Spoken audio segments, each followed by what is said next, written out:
Iniciamos con el detalle de los hechos. Decenas de familias en el occidente del país ahora tienen que dormir en refugios temporales porque sus viviendas resultaron dañadas por los sismos registrados en las últimas horas.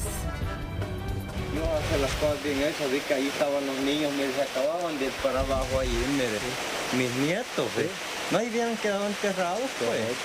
Y que Dios hace bien hechas las cosas, se acababan de ir para abajito ahí, mire, como un minuto así ya. Así relata Arnoldo Fajardo los momentos en los que de milagro sus nietos se salvaron de quedar soterrados tras el colapso de una parte de su vivienda en San Lorenzo, Ahuachapán. Luego que se registrara un sismo de 5.9 y decenas de réplicas en la zona. Son al menos 50 viviendas las afectadas. Lo importante es que no hay daños personales. Sí ha habido daños materiales porque la casa se nos dañó bastante. La verdad, consternados porque solo nos salimos, agarré a mis niños, a mis hermanos y nos abrazamos, ver a toda la familia que preocupados de ver las casas que se caían por pedazos. Porque fíjense que miramos las paredes para allá, para acá. No todos los días le pedimos, usted solo a Dios, ¿verdad? Solo Dios, porque es solo Dios con su poder. En el lugar la mayoría de viviendas están construidas con adobe, las cuales han sido más vulnerables. Los habitantes del lugar temen dormir bajo el techo en el que han vivido por años. Por ahorita nos da bastante temor, pues, dormir por el riesgo que se corre, ¿va? Luego se viene un temblor, algo fuertecito, hay niños, digamos ya nosotros ya somos también de la tercera edad. Y sí está agreteada toda la casa y la mayoría de los vecinos también necesitan ayuda también porque les ha agreteado las casas, están rajadas y una casa se cayó. ¿Cayó también? Sí, todo está para allá. Esta es la misma casa, ¿va? Porque esta es la misma casa. ¿Y qué era casa? Es casa. Pero para allá cayó todo. Mira cómo está aquí, mira allá. La mayoría de personas permanecen en refugios temporales donde reciben alimentación por parte de Protección Civil. Instalando carpas, aunque ya teníamos albergues preequipados aquí, es comprensible la posición de las personas de no querer estar bajo techo. Entonces, estamos proveyéndoles también una segunda opción muy segura para que ellos puedan pasar la noche. Mañana continuamos con toda la respuesta que está ya definida en el plan de contingencia para terremotos que tenemos en nuestro país. Algunos inmuebles quedaron dañados, otros inhabilitados. Las familias esperan que el gobierno les proporcione ayuda para reconstruir sus casas. Con imágenes de José Delgado, este es un informe de Moisés Bonilla. Y hasta el Ministerio de Medio Ambiente nos enlazamos con el periodista Fernando Morales, que nos tiene las perspectivas climáticas para las próximas horas. Adelante, Fernando, te escuchamos.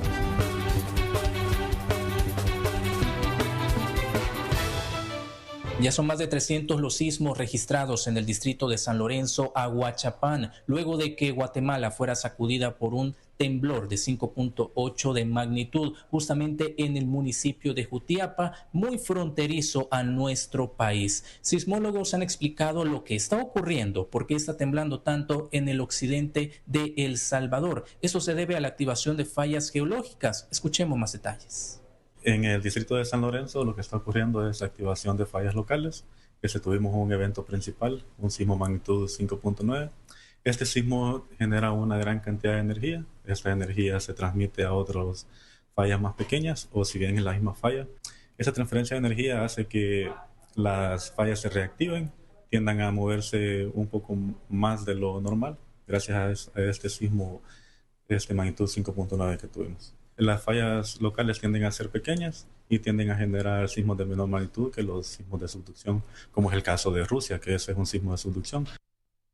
También circula mucho la vinculación del terremoto que ocurrió en Rusia de 8.7 de magnitud y el que ocurrió en Guatemala. Sin embargo, sismólogos explican que esto no está relacionado. Escuchemos por qué.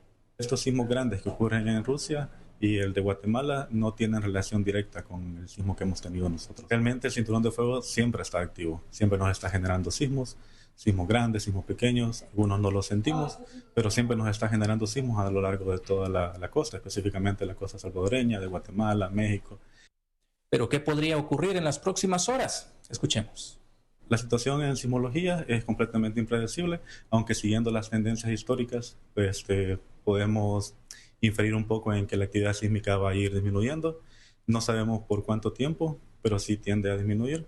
Esperamos eso después del evento que hemos tenido, aunque no se descarta que ocurra un evento similar o de mayor magnitud también, ya que no hay instrumentación que nos pueda decir exactamente cómo están los esfuerzos al interior de la Tierra. Esta es la información desde el Ministerio de Medio Ambiente. Recuerde que más detalles se los tendré listos en nuestra próxima emisión. Buenas tardes. Y durante 2025 en El Salvador han ocurrido por lo menos 4 enjambres sísmicos en diferentes zonas del país. El primero ocurrió del 5 al 9 de enero en la costa de La Paz, donde se registró al menos 184 réplicas. Mientras que en febrero se activó una intensa actividad sísmica en Conchagua, La Unión, que duró al menos 15 días con más de 460 réplicas. Siempre en este mes hubo actividad telúrica inusual en Huayúa, Sonsonate, con más de 425 eventos reportados. Y el último se mantiene actualmente en San Lorenzo, Aguachapán, donde las réplicas sobrepasan las 300.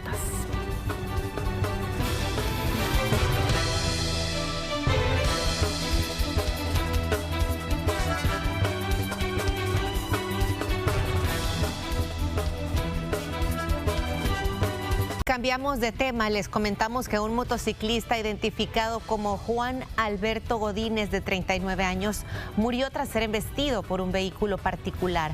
El hecho se registró en el kilómetro 40 de la carretera Troncal del Norte, en la jurisdicción del Paisnal. La causa del percance no ha sido esclarecida por las autoridades.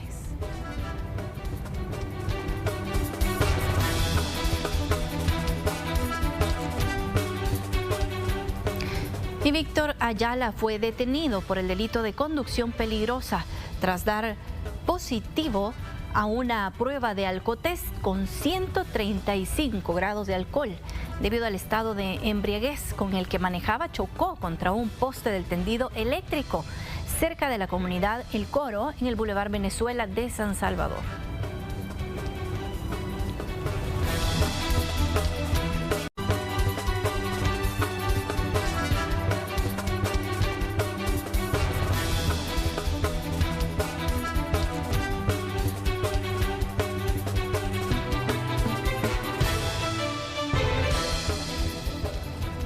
Muchas personas están a la expectativa de las pocas horas que faltan para que los salvadoreños puedan visitar el Parque de la Feria que se instala, y en el contexto de las fiestas agostinas ya avanzan los trabajos para la instalación de los juegos mecánicos.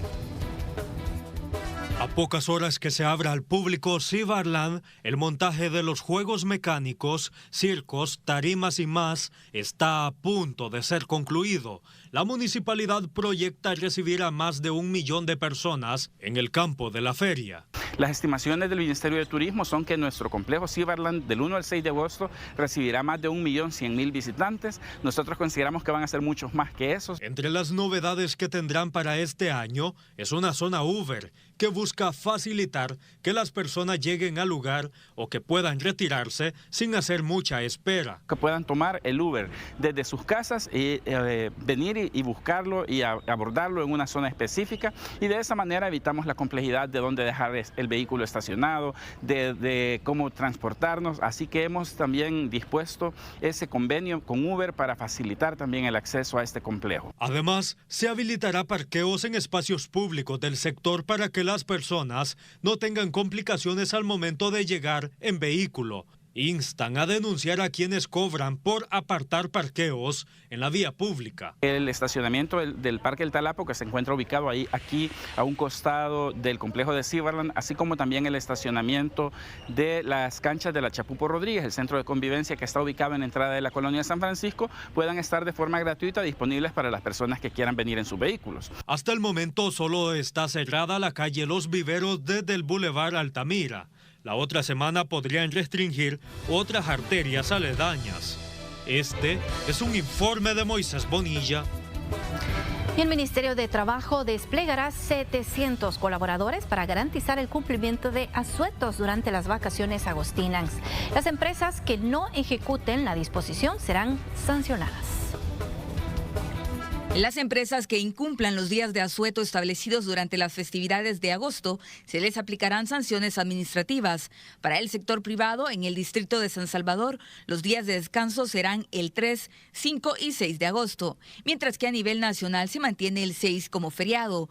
Para el sector público, la vacación comprenderá del 1 al 6 de agosto. El Ministerio de Trabajo desplegará a 700 inspectores para verificar que se cumplan estas disposiciones. Que esperamos nosotros no llegar a un proceso sancionatorio, sino más bien que nuestras verificaciones sean de carácter preventivo. Recordemos que este proceso de multa fue modificado en la Asamblea Legislativa y hoy las multas son sumamente fuertes. En caso de que un empleado deba laborar durante los días de asueto por mutuo acuerdo, el empleador está obligado a pagar el salario conforme a lo establecido en el artículo 192 del Código de Trabajo. Las inspecciones se enfocarán especialmente en sectores donde se han recibido mayor cantidad de denuncias por violaciones laborales, como la banca, empresas de seguridad privada y servicios de limpieza. Hoy en las fiestas agostinas o en cualquier otra vacación también los hacen laborar tiempo extraordinario y no les pagan tal como la ley lo dice.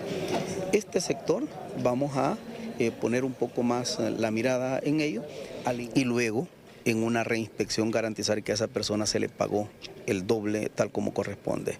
El titular de Trabajo también enfatizó en que se incrementará la supervisión en restaurantes y hoteles, donde se ha reportado que algunos empleadores siguen apropiándose de las propinas destinadas a los trabajadores. La ley es clara y dice que un empleador puede retener este incentivo de los trabajadores, estamos hablando de las propinas, máximo 15 días del tiempo establecido y que de ahí tiene que entregarlo. El despliegue a nivel nacional también contempla la supervisión del cumplimiento de las normas de seguridad ocupacional. Con imágenes de Carlos Cle, este es un informe de Kelly Ábrego. Y más de 2.600 elementos de Fosalud se desplegarán en diferentes puntos del país durante las vacaciones de agosto. El titular de la institución también se refirió a las atenciones por enfermedades. Casi 200 casos sospechosos de dengue fueron registrados por el Ministerio de Salud del 14 al 20 de julio, una tendencia que se mantiene al alza. Sin embargo, confirmados se registran 108 durante el año y una persona fallecida. Si usted tiene lugares con llantas, si usted tiene floreros, si usted tiene cuestiones que pueden acumular agua, darle vueltas. Si tiene niños con síntomas mayores, síntomas de alarma, con fiebre mayor de 40 grados, dolor de cabeza o ve que no está normal, inmediatamente llevarlos a la unidad de salud, a los niños, a las personas de la tercera edad. Las enfermedades respiratorias también se encuentran en zonas que catalogan como de seguridad. En una semana se tuvieron un poco más de 25,000 casos de infecciones respiratorias agudas. De influenza tipo A fueron 2 casos, 1 de parainfluenza y 3 del virus sincitial respiratorio. La vacuna contra esta última enfermedad está incluida en el esquema nacional. Una persona normal, un niño, una mujer embarazada, una persona de tercera edad solo necesita acercarse a una unidad de salud. De las más de 700 que tiene el Ministerio en coordinación con Fosalud, que tenemos 183, solo es acercarse, decir necesito tal vacuna, si es necesario pasa consulta, si no solo se le coloca la vacuna. Igual todo el Seguro Social cuenta con las vacunas ya las nuevas y todo el sistema actualizado en el país. Para el periodo de vacaciones del 1 al 6 de agosto estarán habilitadas las 183 unidades de Fosalud y se desplegarán 2.637 elementos a nivel nacional. Este es un informe de Marcela Rivera. Pero hechos, la economía mundial crecería este año de acuerdo al Fondo Monetario Internacional. También dan buenas previsiones sobre la baja en los precios de los productos para el próximo año, aunque sería menor a la del 2025. El crecimiento económico en América Latina y el Caribe para este año disminuirá a un 2.2%, pero el próximo año se recuperará al 2.4%, de acuerdo a un informe del Fondo Monetario Internacional, que se publica en medio de negociaciones para frenar las políticas arancelarias que ha impuesto Estados Unidos a sus socios comerciales. mientras que la economía mundial se espera crezca un 0.1%, pasando de un 3% durante este año a un 3.1% para 2026, influenciado por factores como el adelantamiento de las importaciones para evitar el impacto del aumento en los impuestos por los productos extranjeros que entran al territorio estadounidense y las medidas recíprocas tomadas por otros países, además por el debilitamiento del dólar y por medidas de expansión fiscal en jurisdicciones de importancia. Algunas monedas se están viendo afectadas por los mismos aranceles, ya que el dólar ha perdido apreciación, o sea, se está disminuyendo su valor en los mercados internacionales y esto afecta los términos de intercambio y también afecta las exportaciones y las importaciones de algunos países que están relacionados comercialmente. Por otro lado, vamos a ver que la liquidez de algunas economías se ha visto afectada por el encarecimiento de los préstamos. El próximo año también se prevé que la inflación baje a un 3.6%. Este año descendió a un 4.2%. Para algunos sí, los que son dueños de recursos naturales propios, como los que tienen petróleo, gas natural y cobre y otros productos como el litio y productos que tienen demanda en el mercado pero que se pueden vender en otros mercados, no solo en los Estados Unidos. Eso tiene características positivas y les beneficia porque les aumenta sus reservas monetarias. Pero el panorama de incertidumbre por el contexto internacional pone en la cuerda floja este tipo de proyecciones. Los países tienen que visualizar nuevos mercados, nuevos productos, reinventarse en los mercados y tratar de que los tratados de libre comercio o las relaciones comerciales sean un poquito más equilibradas. Mientras que para El Salvador se mantiene el crecimiento proyectado por el Banco Central de Reserva del 2.2%, aunque expertos consideran que podría crecer en un 2.1%. Este es un informe de Marcela Rivera. También les comentamos que la Organización Internacional para las Migraciones lanzó 2 estrategias que buscan apoyar a los salvadoreños que están retornando al país. El gobierno de Donald Trump mantiene las deportaciones masivas de personas indocumentadas. Entre ellos se encuentran muchos salvadoreños que están retornando al país, por lo que diferentes organizaciones trabajan en proyectos para brindarles apoyo, como la Organización Internacional para las Migraciones. Trabajamos muy de la mano con la Dirección General de Migración y Extranjería en el centro de recepción en la GAMI para poder brindar una primera asistencia a la llegada, para poder informar a las personas retornadas de las oportunidades que existen y sobre todo informarles de lo que también las municipalidades están haciendo. La OIM lanzó 2 estrategias donde destacan la importancia de buscar alianzas con el sector privado, que también incluye la campaña denominada Pasos con Dignidad. Tiene que ver mucho con las personas de retorno, que deben tener una oportunidad para poder comenzar una nueva vida con oportunidades que hay en El Salvador, pero también tiene que ver con la movilización de la diáspora, tiene que ver con la participación de las mujeres y de los jóvenes en el mercado laboral, un futuro con el rol de El Salvador como posible país de inmigración, donde habrá que integrar también a nueva población migrante. Según el jefe de misión de la OIM, actualmente se ha registrado una reducción en la migración de salvadoreños hacia Estados Unidos. En los años pasados, antes del COVID, teníamos alrededor de 40.000 personas regresando cada año, por medio entre 2014 y 2019, y esa cifra ha bajado alrededor de 15.000 por año en los años 2023-2024.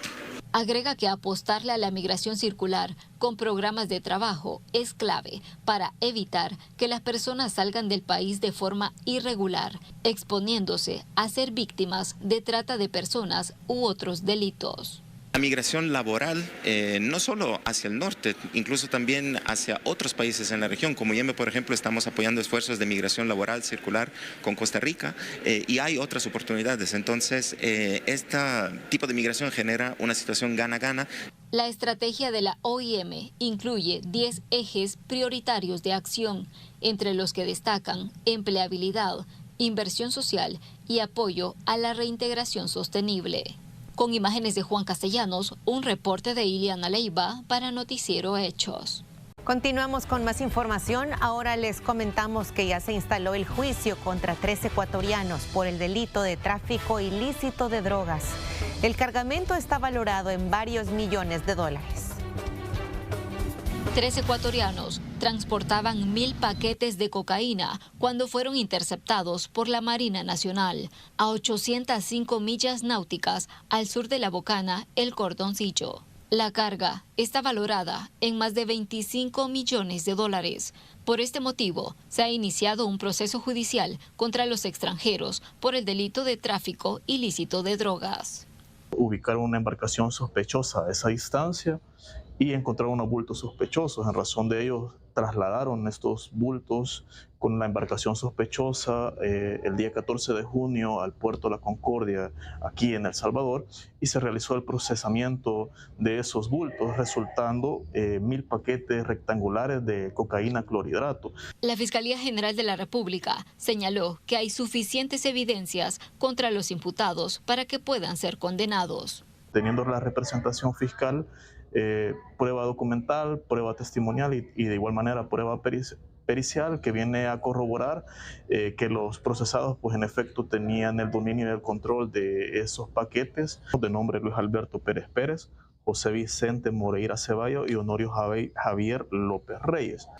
En otro caso, la Fiscalía presentó la solicitud de imposición de medidas contra 3 extranjeros acusados por el delito de tráfico ilícito de drogas, ya que el 11 de julio fueron detenidos en una embarcación cuando trasladaban 1.326 paquetes de cocaína, valorados en más de 33 millones de dólares. El Ministerio Público solicitó al Tribunal Segundo contra el Crimen Organizado de San Salvador que imponga medidas de detención mientras continúa el proceso judicial. Un reporte de Iliana Leiva para Noticiero Hechos. Y el ministro de Justicia y Seguridad, Gustavo Villatoro, confirmó la recaptura de Eduardo Enrique Rosales Mendoza, pandillero que participó en la quema de un microbús en Mexicanos en junio de 2010, donde murieron calcinadas 11 personas. El sujeto fue sentenciado a 15 años de cárcel por este hecho, una condena que ya fue cumplida y por lo tanto debía ser liberado. Sin embargo, la Fiscalía General de la República giró una nueva orden de captura en su contra por el delito de agrupaciones ilícitas, por el cual será procesado nuevamente en los tribunales y deberá regresar otra vez a prisión.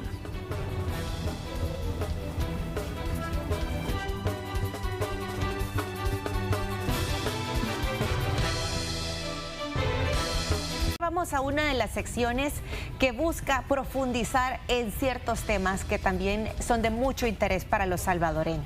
Así es, estamos hablando del espacio Hechos en Perspectiva y hoy vamos a abordar la situación de las pandillas estudiantiles.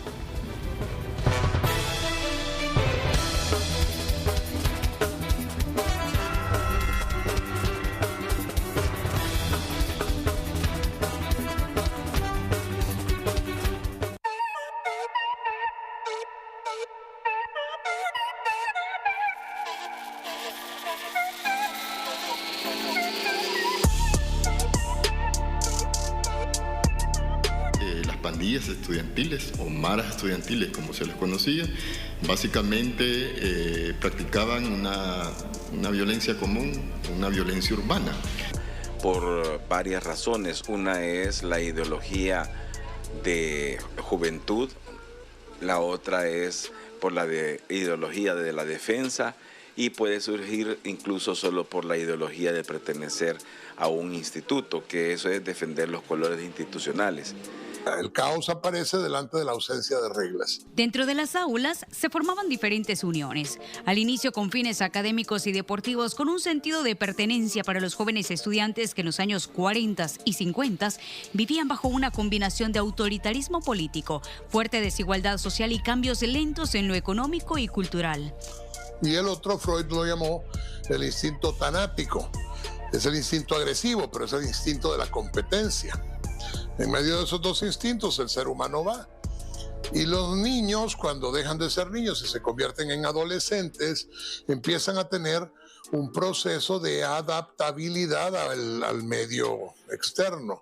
En un principio a mí me parece que los jóvenes, los adolescentes buscan cierta identidad, y especialmente en esas edades en las que entran al bachillerato, están en un afán de buscar una identidad, de identificarse con algo.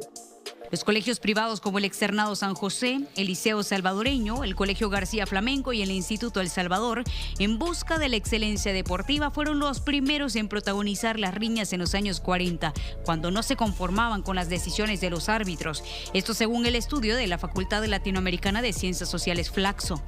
Pero que muy pronto cruzarían la delgada línea entre defender ideales y competencias a convertirse en grupos violentos. Se agarraban, se daban duro, pero digamos porque estaba la cultura de el rival no había que respetarlo, sino aplastarlo. Entonces el rival de alguna manera se convertía en el enemigo. Pues lo mismo, niños que estaban adaptándose a un proceso de cambio, dejando de ser niños para convertirse en adultos. Pero si no hay figuras normativas, si no hay reglas y las reglas no se cumplen, desafortunadamente eso permite que la situación se vuelva más caótica. Bajo el gobierno militar de José María Lemus, los diferentes medios de comunicación reportaban la primera riña que escalaba en el nivel de violencia. El 17 de julio de 1959 se registraba un tiroteo en contra de un autobús repleto de estudiantes.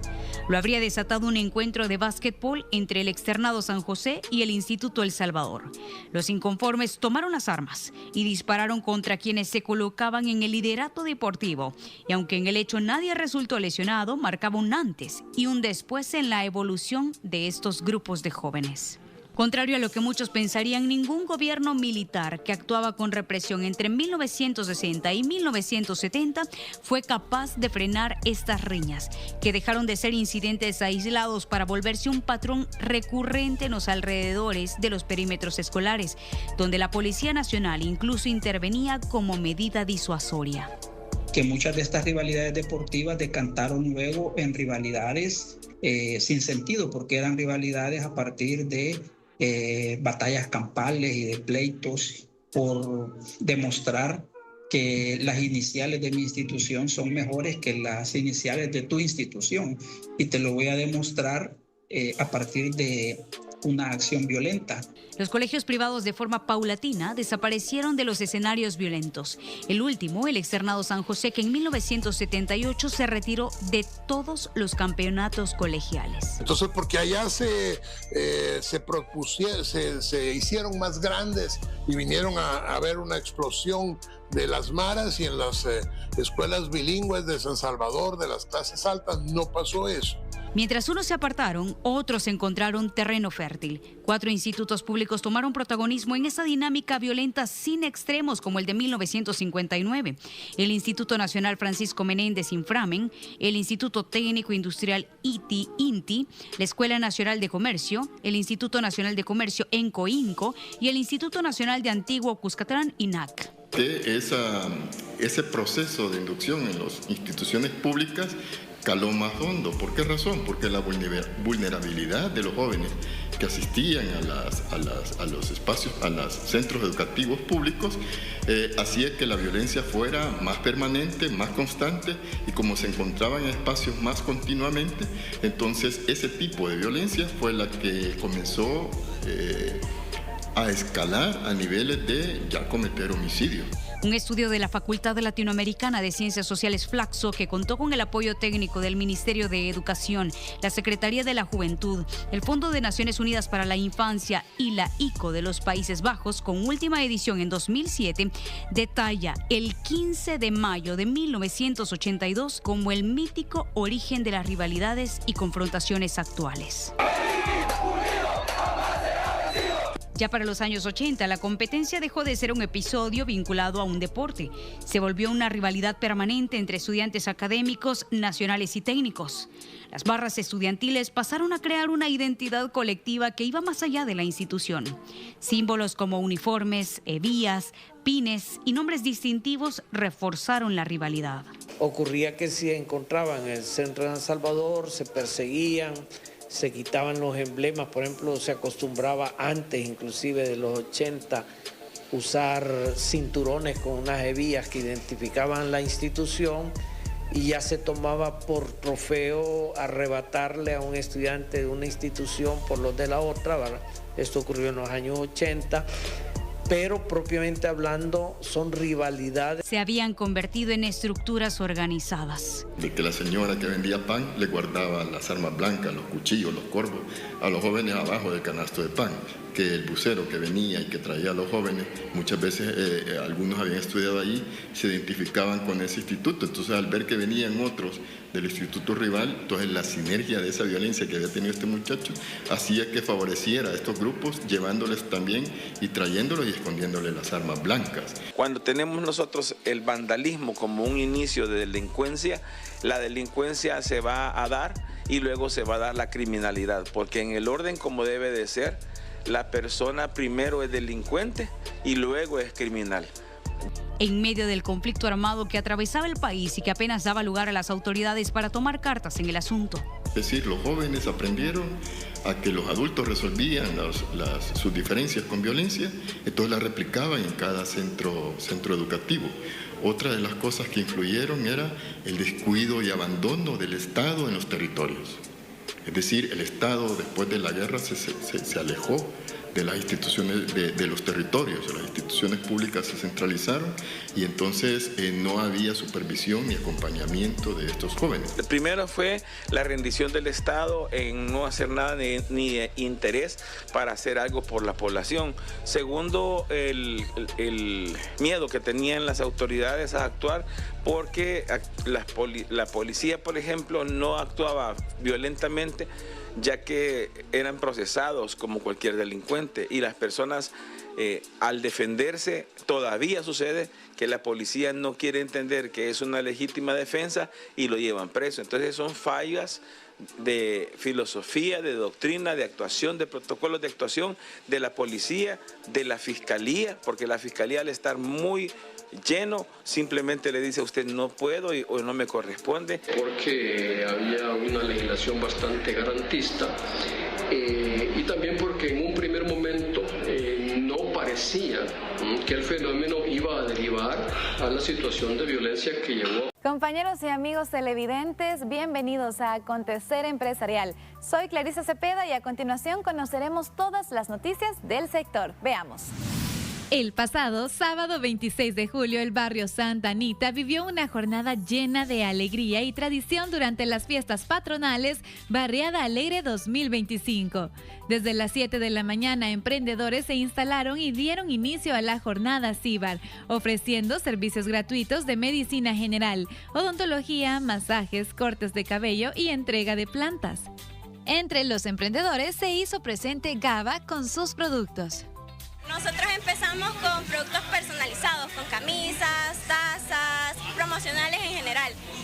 Y fue surgiendo la idea de que la gente mire y usted no hace regalos, usted no empaca, usted no hace ese tipo de cosas. Entonces lo fuimos como agregando al catálogo.